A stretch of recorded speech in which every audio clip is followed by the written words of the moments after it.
Hello everyone! For today's video, we are going to make chocolate chip cookies.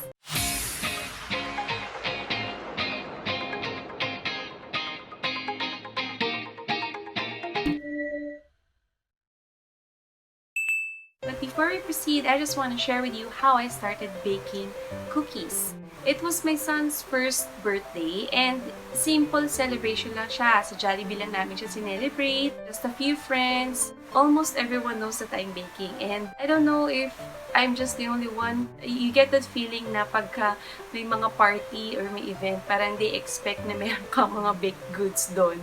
So I wanted to have like parang a dessert buffet. Kaya nag-isip ako ng iba pang mga products. Kasi ang binibenta ko talaga is mostly customized cakes. And that is why I tried making cookies. Well, unlike others, hindi ako nakapag-aral sa school, hindi pa ako nakaka-attend ng mga workshop from mga kilalang chef and all. So what I always do with my recipe is nagta-trial and error talaga ako. So ang gagawin ko, magta-trial muna ako. And then, ipapatikim ko. Ang aking taste tester or taga-approve is yung husband ko. So, papatikim ko sa kanya and then hinga ako ng feedback.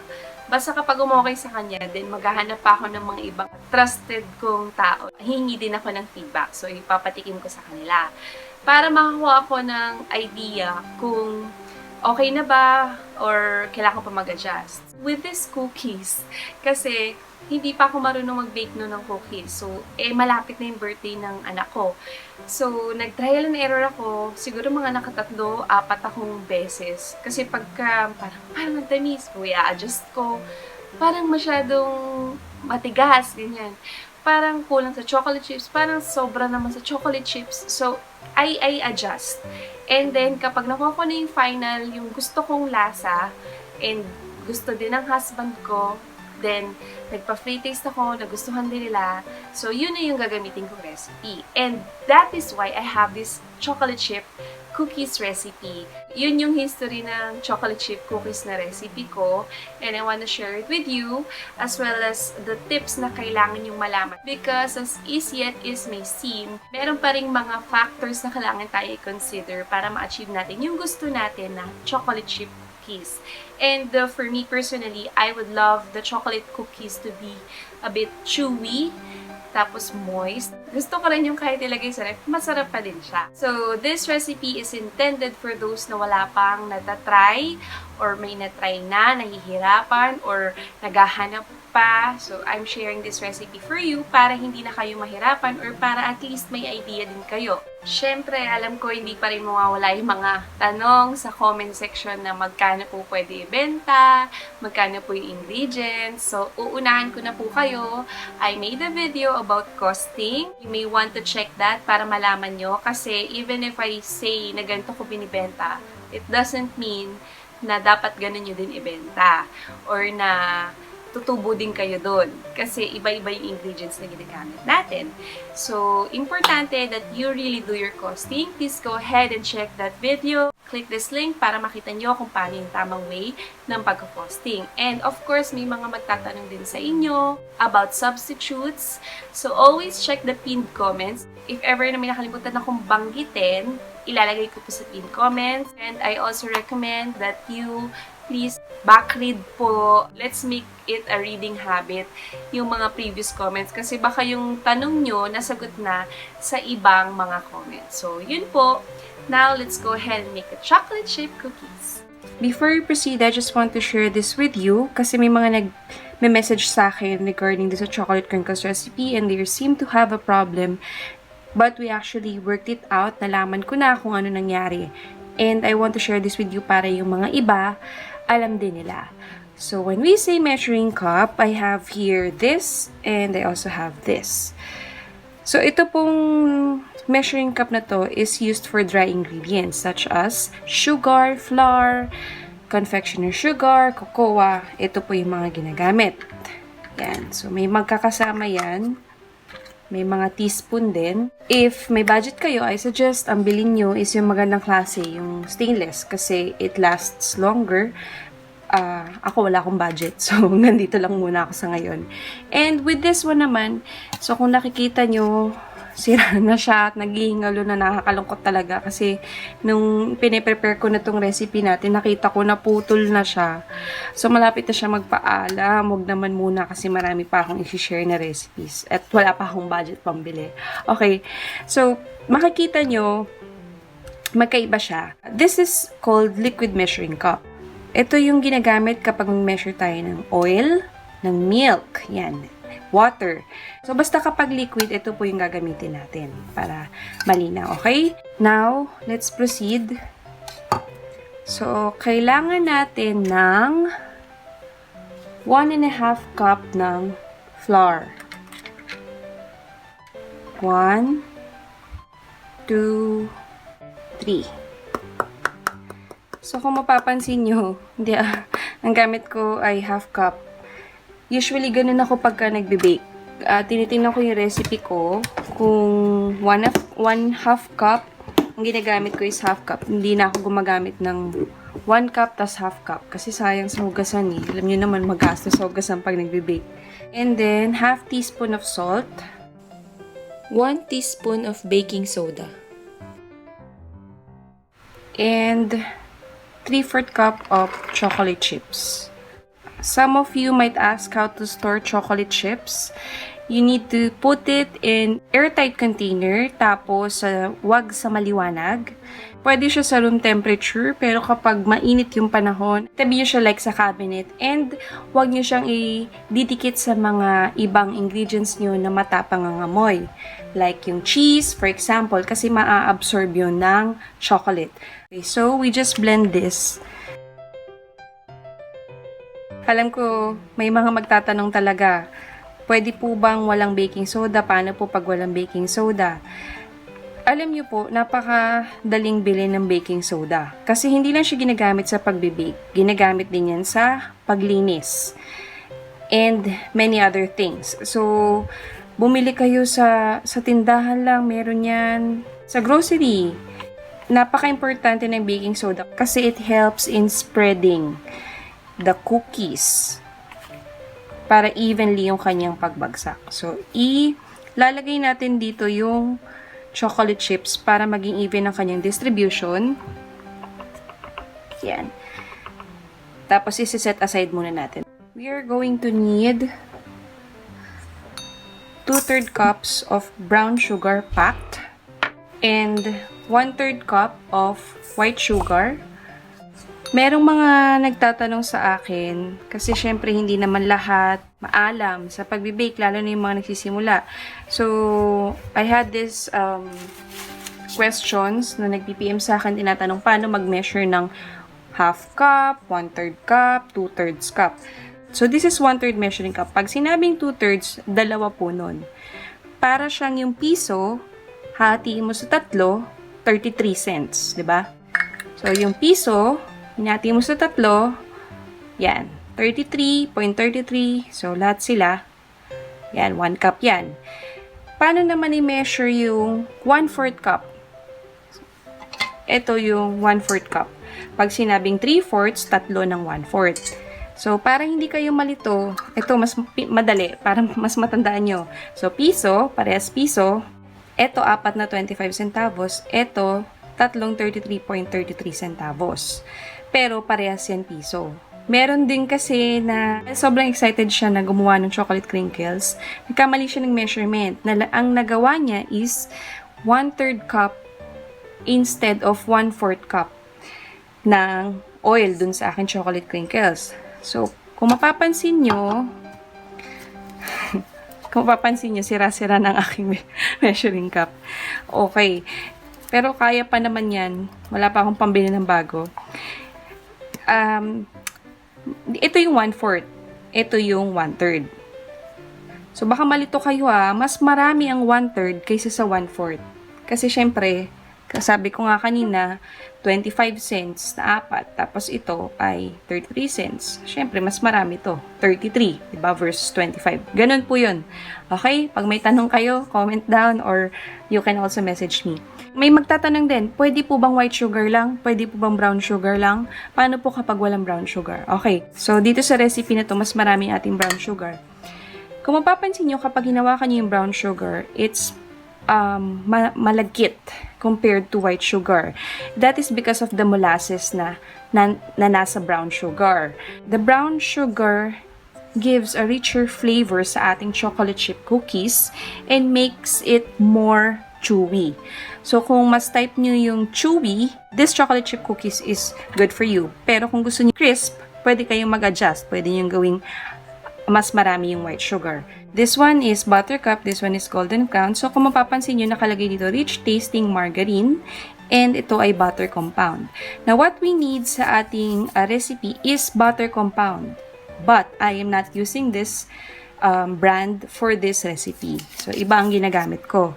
Ano yung pinagkaiba po ng butter tsaka margarine? Paano po natin malalaman? Pinakamadaling way para malaman natin, hanapin yung nakalagay butter compound. What we need is softened or room temperature butter. Yan. So, hindi po natin i-microwave ha. Ilalabas lang natin sa ref. 1 stick of butter. So, may mga magtatanong, ano po yung 1 stick? 1 stick is yung half bar. Kung mapapansin nyo, hindi siya liquid form. Yan. So, spreadable lang siya. The most important thing you need to consider in making these cookies is kailangan pipili kayo ng magandang quality ng butter. The butter is one of the most important kasi it gives a richer flavor as well, maliban dun sa brown sugar. Kapag masarap yung butter mo, masarap din yung kakalabasan ng chocolate chip cookies mo. I'm not necessarily saying na kapag gumamit ka ng mumura, hindi na masarap. Depende pa rin yon dun sa gagamitin mong butter. Pero, syempre, mas masarap kung mas maganda yung bibilin mo. And then we will mix until it is well combined. The good thing about cookies is that you don't really need a mixer. Just a bowl and a spatula, pwede ka nang gumawa. Making a cookie is very tricky. Kapag hindi tama ang consistency ng softness ng butter mo, pwedeng maging super flat ng iyong cookies. And this is a no-chill recipe. So, what is the workaround with that? Kapag sobrang soft ng iyong butter and nahalo mo na siya, you can still chill this for around 30 minutes to 1 hour. But if you have the right consistency sa softened butter mo nung simula pa lang, then after you make this dough, pwede mo na siya agad i-bake. So, kapag nahalo mo ng maigi, yan. Ganito lang. Huwag niyo masyadong haluin. Hindi niyo na kailangang hintayin maging fluffy or lighter pa siya. Basta ganito lang. Then, you add egg. Room temperature egg. So, may mga nagtatanong kasi sa size ng egg. What we're going to use here is large egg. So, add natin yon, 1 large egg, and 1 teaspoon of vanilla. Para saan po yung vanilla? It enhances the flavor of our chocolate chip cookies.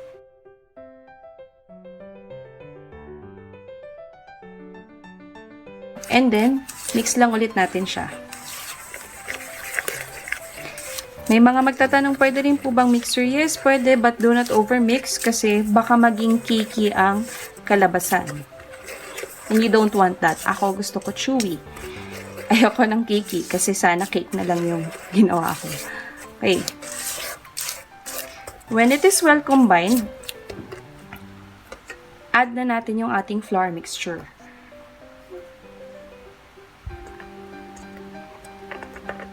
Kasama yung ating chocolate chip cookies. Then, mix. So, pagka sinabing cut and fold, ganito siya. Cut, cut and fold. Cut and fold. Now, why are we not using wire whisk? Because we do not want to incorporate too much air. Kasi pag ganun, magiging cakey na siya. So, we will just use this spatula to fold and hintayin lang natin na mawala na yung traces of flour and then we stop mixing. Don't forget to scrape yung sa ilalim kasi meron pa yung mga flour eh. So, hahaluin lang maigi. Now, another question, Mommy Icey, what if half of the recipe lang po ang kailangan ko? Well, that's fine. You just need to make the dough. Yung matitira, you can store it sa ref or sa freezer. But I suggest, bago nyo siya i-store, i-scoop nyo na siya. Kasi it's easier to scoop the dough kapag soft siya. And then, you can store it sa freezer na nakascoop na siya. So, kapag i-bake nyo na, ready na. Ilalagay nyo na lang siya sa tray, naka-shape na siya. Now, why did we put the chocolate chips along with the flour? 1, para even ang distribution niya. And 2, para maiwasan yung pagkatunaw niya while we're mixing it. Because there will be times, lalo na kapag marami kayong order, na gumagamit kayo ng mixer, hindi nyo mapapansin na yung mixer nyo umiinit na. So, yung paddle attachment, umiinit siya, which causes the chocolate chips to melt while mixing it. At nangyari na po sa akin yun. Kaya ito ang tip na binibigay ko sa inyo. Kasi literal na humalo na siya dun sa dough. Naging chocolate na yung pinaka-dough niya. Kasi nag-melt na. Kaya I don't want that to happen to you. Now, pag wala na kayo nakikita ang traces ng flour, that's when you stop. Bali, tinransfer ko lang siya para mas maluwag ang ating workspace area. By the way, for this recipe, I'm actually using 2 types of chocolate chips. 2 types of chocolate, and one is chocolate chips and the other is chocolate chunks. So, this is 1/4 cup of dark chocolate chunks, and this one is dark chocolate chips. If you want to use a combination of white and dark or white and milk chocolate, pwede naman. If you want to put nuts, walnuts, almonds, or whatever type of nuts na gusto nyong ilagay, that will be fine. Ako kasi hindi ako fan ng nuts. So, ito lang yung gagawin natin. Wala akong ilalagay ngayon. Okay? By this time, I am preheating my oven to 180 degrees for about 15 to 20 minutes. Again, if you have your thermometer, mas maganda po. And we are going to prepare our cookies. So, I have here this baking sheet or pan or kung anong gusto nyong gamitin. Basta flat. Basta makakapag social distancing ang ating mga cookies. Okay. Yan. So, kung mapapansin nyo, may mga traces lang. Nag-bake kasi ako ng crinkles.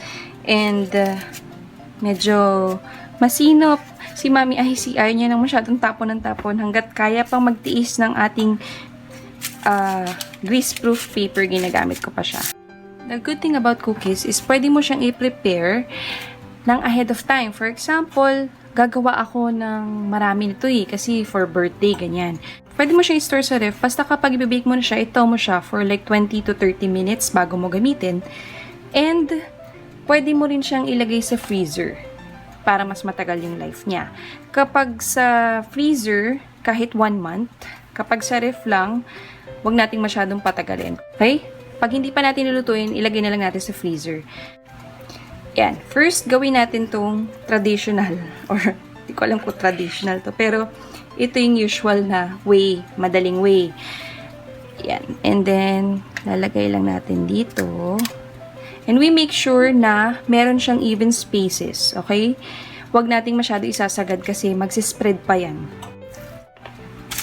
Okay? So, ganyan. Ganyang kalalayo. Halos isang daliri. Social distancing is real. Pati sa ating mga baked goods. So, dito na natin gagamitin yung ating chocolate chunk cookies. Parang finishing touch siya. Lalagay natin sa ibabaw. Yan. And, lagay natin magkakadikit. Kasi magsispread yan eh. So, makikita nyo mamaya magkakahiwalay na yan. Miski ang chocolate chunks walang forever. Kapag sinubok ng init ng oven, naghihiwalay. Kaya wag kang papakasiguro, baka isang salang ka lang sa oven.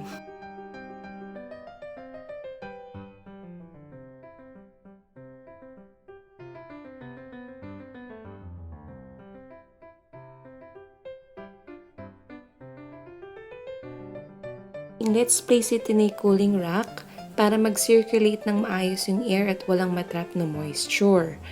So, malalaman nyo kapag baked na siya, soft siya pag tinouch, pero dry na siya. It continues to bake while cooling habang nasa kanyang tray pa. By the way, I baked this for 12 minutes. The baking time is around 12 to 15 minutes. Now let's go ahead and check our cookies. Oh, look at that.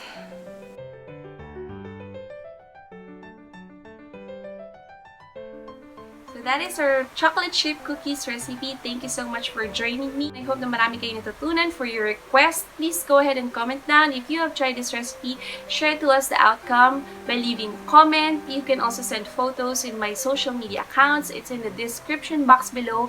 Subscribe to this channel. And don't forget to follow me on my social media accounts. Thank you and see you in my next vlog. Bye-bye!